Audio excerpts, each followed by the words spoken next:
Assalamualaikum warahmatullahi wabarakatuh. Shalom, Om Swastiastu, Namo Buddhaya, dan salam kebajikan untuk kita semua. Perkenalkan, nama saya Prita Kemalia, selaku moderator, dan selamat datang di Demand Project. Dan sekarang ini sudah bersama dengan saya, yaitu Pak Haris Azhar, SHMH. Beliau merupakan seorang advokat dan juga intelektual Indonesia. Selamat datang Bapak, terima kasih banyak sudah dapat memberikan waktu kepada kami untuk dapat hadir di Demand Project. Serta setelah bergabung juga bersama kami Bang Cesar yang merupakan alumni dari Divisi Mahasiswa Anti Narkoba periode 2013-2014. Terima kasih Bang sudah dapat bergabung bersama kami. Dan Bang, mungkin langsung saja ya Pak ya, untuk ini kita ngobrol lama-lama gitu ya teman-teman, karena kita mendapatkan tema kali ini merupakan mengkaji efektivitas hukuman mati kepada bandar narkoba. Nah, mungkin Bang dari Bang Cesar sedikit bisa menjelaskan mengenai demand itu apa, karena tidak mungkin kalau ada api nggak ada asap ya Pak ya. Makanya dari itu mungkin bisa sedikit menjelaskan terkait demand itu. Kalau ada api. Iya, kebalik ya Pak. Embun. Silakan Bang. Oke, ya terima kasih waktunya Bang Haris ini dosen dan senior juga dari Trisakti. Jadi sedikit cerita dulu sebelum terbentuknya Divisi Mahasiswa Anti Narkoba ini di tahun 99 dibentuk TPPNT Penanggulangan Narkoba karena Trisakti pada tahun 99 itu dikenal kampusnya kalau mau nyari narkoba ke Trisakti, terus banyak yang overdosis juga mahasiswa karyawan, akhirnya dibentuk itu untuk melakukan pencegahan dan membuat peraturan khusus supaya ada efek jerah buat mahasiswa, baik yang mahasiswa dan karyawan juga sih. Jadi kalau ada yang ketangkap terbukti menggunakan narkoba itu, kalau karyawan dipecat, kalau mahasiswa di drop out gitu. Lalu sering berjalannya waktu di tahun 2004 supaya lebih pendekatan ke mahasiswa dibentuklah Divisi Mahasiswa Anti Narkoba di bawah Kesra di Presiden Mahasiswa Trisakti gitu, di bawah Presma. Lalu di tahun 2011 barulah Mandiri berdiri menjadi sebuah kegiatan mahasiswa atau UKM supaya lebih mandiri juga untuk membangun koneksi dengan institusi pemerintah seperti BNN gitu Bang. Nah sebenarnya yang saya penasaran juga nih Bang, di tahunnya Abang dulu mungkin kuliah kan di era 90-an itu, apakah benar gitu Trisakti menyeramkan itu gitu narkobanya gitu? Kalau pas zaman saya kuliah itu pas lagi mulai ramai soal Putau. Oh, Putau. Putau itu lagi mulai masuk dan banyak didapat di Trisakti. Dan sebetulnya waktu saya masih kuliah itu di tengah-tengah sampai dulu saya masih ngalami bagaimana kampus itu mulai beraksi. Dan menurut saya kampus Trisakti di zaman waktu itu ya bagus ya, cukup konstruktif, cukup tanggap dan konstruktif dalam menanggulangi serangan Putau ke dalam kampus. Meskipun saya juga melihat banyak orang yang saya kenal ataupun ya mahasiswa yang sejaman saya kuliah itu mulai udah kadung banyak yang udah make gitu. Tapi akhirnya cepat direspon oleh kampus ya universitas, kalau nggak salah dulu tim otoritas gitu. Otoritas ya, masih ada. Otoritas itu bikin apa namanya kayak macam timnya lah bagaimana menanggulanginya gitu. Meskipun tetap ada yang menggunakan Putau waktu itu. Putau itu bukan heroin, saya nggak ngerti, tapi ya nggak pernah nyoba juga ya. Tapi ya dia bukan ganja, dia bukan minuman keras, alkohol, bukan. Tapi ya yang kalau kita dulu nyebutnya chemical, kandungan kimia yang adiktif apa namanya, mengakibatkan ketergantungan. Juga halusinasi juga ya Pak. Tapi kalau sekarang sih udah banyak ya, ada obat-obatan. Iya. Apa namanya? Sabu juga dulu banyak gitu. Tapi itu sebenarnya nggak cuma di Trisakti aja kan Bang ya, di kampus lain juga kayaknya era itu semua sampai SMP ya. Era itu sih rame lah soal Putau sama sabu itu. Tapi saya nggak bisa saya kan nggak tahu kampus saya. Iya. Tapi ya waktu itu lagi booming ya, baru masuk saat Putau dan sabu itu. Oh gitu. banyak pihak sebenarnya mungkin ya Pak, ya kalau ya Bang, karena kalau seperti kita nggak mungkin dari pihak Trisakti itu langsung dapat atau mungkin langsung make, kan pasti akan banyak ada pihaknya yang bantu kali ya Pak. Ya, itu ada market Ada marketnya gitu jejaringnya ada. Ada yang bantu kali. Nah, baru baca-baca sebenarnya kalau saya pribadi tuh bukan basicnya hukum Pak sebenarnya, cuman mengkaji tuh mungkin sebagai masyarakat umum baca-baca terkait undang-undang. Itu ada undang-undang kalau nggak salah 35 tahun 2009 itu membahas mengenai bandar narkoba Pak, bahwa katanya bandar narkoba itu boleh kalau sudah dihukum mati. Nah, menurut dari Pak Haris sendiri nih, terkait hukuman mati, apakah boleh kira-kira bandar narkoba itu dihukum mati? Karena masyarakat juga kebanyakan merasa udahlah bandar itu kan punya yang suatu hal yang berbahaya ya Bang Dasar ya untuk masyarakat Indonesia gitu, mereka bawa suatu hal yang buruk untuk kita. Nah, jadi kalau dari Pak Haris sendiri itu bagaimana tuh Pak menghadapi undang-undang yang sekiranya kayaknya nggak apa-apa tuh kalau bandar narkoba hukuman mati? Kalau saya posisinya, saya menolak hukuman mati. Ini kan soal hukuman mati dan narkoba, bandar narkoba. Ini karena pekerjaan saya, karena bidang akademik yang saya geluti juga, jadi saya dalam bidang hukum dan HAM gitu ya, tapi juga banyak dampingi kasus-kasus gitu. Beberapa di antaranya misalnya ada kaitannya, ada irisannya dengan soal-soal narkoba gitu ya, sedikit banyak ya. Saya punya sejumlah catatan dalam konteks hukuman mati dan soal narkoba itu. Satu, perlu ditegaskan bahwa narkoba itu no excuse, nggak ada pengecualian, memang harus di ya secara secara moral kita selalu bilang harus dihilangkan, tapi juga dalam konteks sejarah kita lihat di mana-mana ya ada aja gitu, ada aja barangnya, ada aja jenis barunya, ada aja pemain-pemain barunya, karena memang dagang narkoba itu easy money, untungnya gede gitu. Itu satu hal. Jadi memang dia bukan hanya satu atau single crime, dia itu sebetulnya kompleks crime yang artinya bukan sekedar orang pemukulan di jalan gitu, dia ngerti lah yang aku sebut. Lalu dia bukan kejahatan yang kelihatan, dia mainnya cukup jejaring gelap gitu, lewat belakang gitu ya Pak. Nah, jadi memang dia bisa dibilang juga sistemik, sistematis, bukan sistematis. Artinya ada berbagai peran berjejaring. Nah, dengan penjelasan itu saya juga mau bilang kenapa saya menolak hukuman mati. Karena hukuman mati kita kan seolah-olah membeli nih bungkusan yang kita bilang bahwa ini bandarnya. Jadi udah dia ngerah semua barang dari dia, kan bandar kan begitu kan. Jadi dia pantas gitu. Oke, saya cuma bilang begini, untuk melawan kejahatan yang sistematis, yang artinya ada pembagian peran berlapis-lapis, atau misalnya ada struktur kejahatannya, pelakunya, Anda nangkep bandarnya nih, yang kita bilang bandarnya, taruhlah kita bilang bandarnya. Nah, asumsinya kan kalau bandarnya dihilangkan, ini strukturnya hilang. Ya, harusnya sih begitu. Ya. Nah, persoalannya kemudian dengan segala kompleksitas, ini pasar narkobanya udah ada nih. Pasar narkobanya udah ada. Kan ini bukan begitu bandarnya di slot hilang, jejaringnya hilang, bisa hilang, tapi kan ada yang lain lagi. Ada yang lain. Atau misalnya marketnya hilang juga, belum tentu. Nanti saya bisa jelaskan.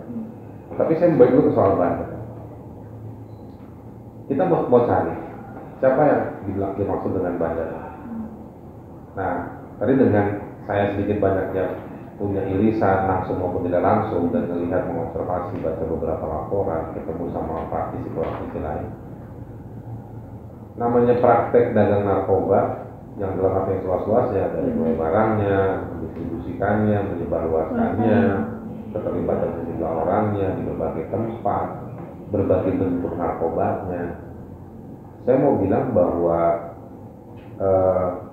menghukum mati si salah satu oknum pelakunya penjahat atau si bandarnya itu menghilangkan jejak kita untuk mengungkap yang lain. Ya kan? Saya mau balik ke cerita yang tadi. Apakah kalau bandarnya dibunuh, ini struktur ini juga hilang? Enggak juga sih. Enggak juga. Jadi nggak kepantau ya teman. Terus kan yang dibilang bandar, apakah dia yang punya pabrik? Belum tentu juga. Belum tentu. Gitu. Nah jadi struktur kejahatan narkoba ini, penjahatnya ini apa ya, kayak air laut yang selalu dinamis gitu. Nggak akan pernah berhenti. Nah, jadi sebetulnya harus diungkap dan dilawan adalah membongkar dari hulu ke hilirnya. Yang kita banyak lihat ini ditangkap ini kan hilirnya aja, pengguna, memiliki, segala macam. Bukan nggak penting, ya penting juga, tetapi yang lebih penting dan prioritas harusnya menutup Pabrik ini. ruang bagaimana ini dari yang suppliernya, produksinya masuk, orang bisa bekerja, bisa transaksi dan lain-lain. Ruang ini yang harus diungkap dan dilawan. Dan saya pikir kalau melihat standarnya organisasi internasional ya, UNODC misalnya, itu kan memang kadang ada cara yang dibiarkan orang itu bekerja untuk kelihatan dia berurusan dengan siapa saja, menggunakan alat apa aja, ya transaksi dengan siapa, dia ngambil di mana. Dari situ disusul, diungkap, baru dibongkar semua. Nah, jadi dalam kaitan soal narkoba sendiri, saya nggak setuju hukuman mati. Ya, dalam soal pengetahuan soal narkobanya itu sendiri, kejahatan narkoba, pengetahuan terhadap kejahatan narkoba itu, saya mau bilang saya nggak setuju karena kita berkepentingan untuk mengungkap secara lebih bahasa akademik itu lebih paripurna, lebih komprehensif. Kalau dihukum mati, orang ini hilang. Ada penegak hukum yang bilang, oh Pak, kan sebelum dihukum mati orang ini udah diinterview dan lain-lain. Oke, tetapi hasilnya juga mana? Kan yang dihukum mati hanya satu. Ada lagi yang dibilang bandar lain, dia punya jejaringnya sendiri. Ada yang ini barangnya dari Cina, yang ini barangnya dari Belanda, loh ya. Beda-beda. Oke, ya kan jejaringnya. Nah, kenapa mereka yang dihukum mati, yang lainnya nggak pernah terungkap? Nah, ada yang bilang hukuman mati sebagai deterrence effect. Oke, efek menekan supaya orang takut, gitu. Sebuah ancaman gitu ya Pak. Kalau dilihat angkanya soal narkoba tiap tahun, narkoba yang masuk ke Indonesia meningkat. Narkoba kan berarti nggak ditanam di dalam tanah terus tumbuh jadi pohon. Kalau angkanya meningkat berarti artinya marketnya cukup besar. Berarti marketnya tambah besar. Jadi itu menunjukkan bahwa kalau yang pro hukuman mati bilang enggak, mereka tambah canggih. Oh, tambah canggih ya berarti hukuman mati nggak canggih sebagai deterrent effect. Nah, jadi saya mau bilang bahwa menghukum mati itu justru menghilangkan jejak untuk mengungkap kejahatan narkoba, ya organized crime ini. Di situ karena dari mereka ada informasi, sumber dan lain-lain. Dan hukuman mati itu adalah sebagai bentuk reaksi kefrustasian masyarakat yang selalu mendukung kalau dihukum mati, karena mungkin lihat tetangganya, lihat orang-orang dekatnya atau yang bahkan keluarganya sendiri. Saya kehilangan teman yang makan narkoba itu udah beberapa kali gitu ya. Kesel, jangan kan sebelum dia meninggal ngeliat temen yang makan narkoba itu kayaknya sebel banget. Nah, tapi saya mau menganggap itu kefrustasian yang sangat cepat diungkapkan. Kalau dalam psikologi itu ada teorinya itu, ya kan? Quick response itu jika pertanyaannya seperti ini atau situasi seperti ini itu menandakan. Jadi saya mau bilang itu kefrustasian atau kemalasan untuk berpikir atau kesadaran bahwa mereka nggak punya kapasitas untuk lebih konstruktif bertanggung jawab atau ikut menangani. Jadi simpelnya masyarakat sudah bilang setuju hukuman mati. Nah jadi bisa. Kenapa mereka setuju hukuman mati? Karena mereka sedih melihat situasi. Yang kedua nggak percaya dengan sistem. Di luar dagang, ditangkap. Sebelum dihukum mati dimasukin penjara dia dagang dalam penjara. Oh iya banyak tuh Pak. Ya, Itu benar. ya benar. Oh benar. Atau bahkan misalnya banyak yang lebih senang dimasukin ke dalam penjara karena kalau udah di penjara mau diapain lagi kan udah di penjara, bahkan lebih aman, nggak bisa diganggu sama orang dari mana-mana. Jadi penjara sendiri menjadi tempat yang aman buat dagang narkoba. Ada lagi misalnya kesaksian yang pernah saya dapat, nggak pakai narkoba tapi di dalam menjadi pengedar, karena di dalam penjara harus butuhkan biaya. Apa yang cepat dagang narkoba. Nah, jadi situasi yang kompleks tadi itu, secara sosial ini masalahnya kompleks. Pertanyaan jauh lebih pentingnya, kenapa semua ini bisa terjadi? Dalam banyak kasus, situasi ini terjadi karena melibatkan pihak yang harusnya menjadi penegak hukum atau pengawas. Jadi ada keterlibatan, misalnya oknum pejabat negara. Ya kan? Misalnya ada orang ketangkep, kan ada beritanya ketangkep lagi mabok bersama yang dua lagi PNS, atau anggota polisi, DPR gitu. Ya. Nah jadi ya pejabat negaranya atau penegak hukumnya yang seharusnya bertindak justru menciptakan ruang sesaat yang disebut sebagai safe haven, surga yang aman untuk mempraktekkan itu. Mempraktekannya apa? Mungkin dari mulai mendatangkannya, mendistribusikannya, bahkan sampai menggunakan. Nah, jadi ini yang membuat kamu frustasi. Ya udah hukuman mati aja. Tapi yang dihukum mati juga siapa? Kadang yang ditangkap itu kan berada di sistem putar kepala. Jadi karena statistik penegakan hukum yang berkaitan dengan KPBN, ada budget penegakan hukum untuk soal penanggulangan narkoba, ya kan? Tetapi nggak ditangkap tuh orang-orang yang memang penjahat sebenarnya utamanya. Kenapa? Karena penjahat yang sebenarnya mungkin sudah nyuap, udah nyogok, macam-macam dari sejumlah kasus. Jadi akhirnya yang ditangkap itu, jadi kan suka pada kasus dulu saya mengalami kesaksian dari yang ditangkap itu, ya dia memang pengguna narkoba, tapi kenapa dia ditangkap? Nggak tahu bang, waktu dia beli, dia ditangkap si bandar di kecil-kecilannya itu, justru dibiarkan. Gitu. Jadi mungkin diminta, perlu tunjukin, nah itu dalam konteks memenuhi kuota daftar target di kantor penegak hukum tertentu itu, di tahun tertentu itu. Kita sudah melakukan penegakan hukum berapa kasus, tapi kasusnya adalah kasus-kasus yang tidak signifikan, untuk kecil. Nah, justru cerita-cerita sukses melawan praktek kejahatan narkoba itu justru dari komunitas. Nah, saya mohon maaf kalau kayak kalian ini kan UKM gitu ya, ya mungkin sifatnya pencegahan dan edukasi. Ada daerah-daerah tertentu yang memang udah action.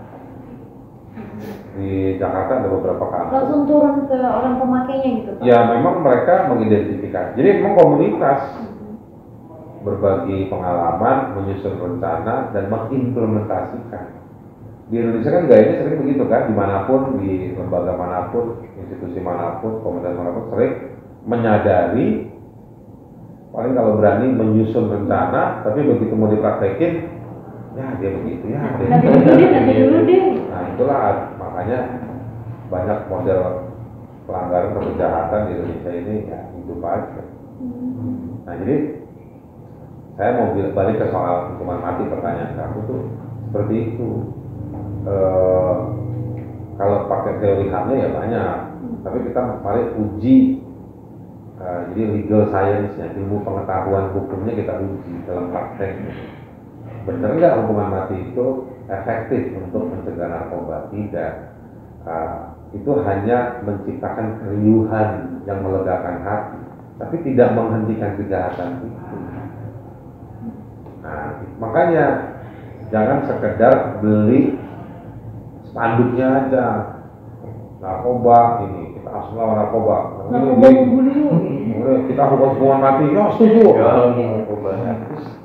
Tidak begitu. Meskipun masyarakat itu nggak tahu pengetahuannya, ya si para penegak hukum, ahli hukum yang harus mencari terus. Makanya perang melawan narkoba di mana-mana itu bukan menyepakati, menjalankan terus dulu ini mah enggak. Dipelajari ada modus baru karena si sistem kerja kartel narkoba itu dia nggak pernah ketahuan jual narkoba. Nggak ada yang bilang bandar, yang dibilang saya yakin yang dibilang bandar atau kartel itu nggak pernah tangannya kotor apa yang narkoba. Bawahnya Megang duit juga enggak, dia duduk di tempat yang misalnya tempat Meksiko. iya. Yang lagi rame di sosial media online video, ya kan, narkos, Pablo Escobar, kan semua sampingnya cewek cantik, dengan senjata, ya kan, ngurusin kumis, Itu realita ya, Pak? ya itu kan kisah nyata.